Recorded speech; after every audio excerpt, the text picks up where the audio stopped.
All right, we are back for our fifth and final main quilt project. So for our last one, this one's actually kind of a fun one. It's less festive. It still has some festive elements, but when they filled out their survey, these two said that they are more winter than Christmas, but also mentioned skiing. And so I typed into Etsy because I look on Etsy, I look on Green Fairy Quilts, and I look at a couple other places to see what layer cakes are out there. And this brand new one from Riley Blake was on pre-sale. And so I snagged it up, and it's the perfect one for this. And so we're headed back to the pre-cut companion one last time. And we are gonna go with the Prairie flower quilt. And so, yeah, it does seem kind of flowery, but I think when the fabrics are in there, it's gonna look really cool and look totally different. And I mean, it doesn't look overly girly. It's not like I'm doing a tulip. So I really like this fabric. I love how this one's coming together. And so let me show you my fabric pull so you can see how amazing it is and get as excited as I am. So because they said skiing and I typed in skiing, Ski Hill from Riley Blake was the one that pulled up. There was this one and there was like an art gallery one, but the art gallery one seemed a lot older, so I couldn't necessarily get coordinates for it.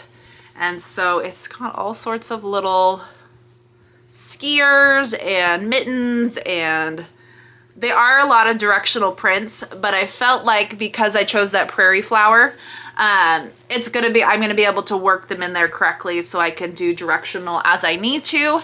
And they're just so fun. There's some little snowflakes in there, some plaid, some ski lift. And I like this one because also when I'm thinking ahead to the minky backing, I can go for like a blue or a dusty gray kind of color and not just go red, green, blue. So there is your peek at the layer cake. So it's got festive colors in there, but not limited to being traditionally Christmas colors. So now let me show you what else is gonna go with these prints. So for the background, I kept looking at all sorts of different colors, and then I just played it safe. I know I shouldn't play it safe, but in this case I really needed to because I had everything else all planned and figured out. So I just went with Kona White for my my background that's going to be around the flowers. And so that's what I'm going to do. It was the safest, best choice, really. And it's still going to let these shine without having the background detract from it, which is really what I wanted.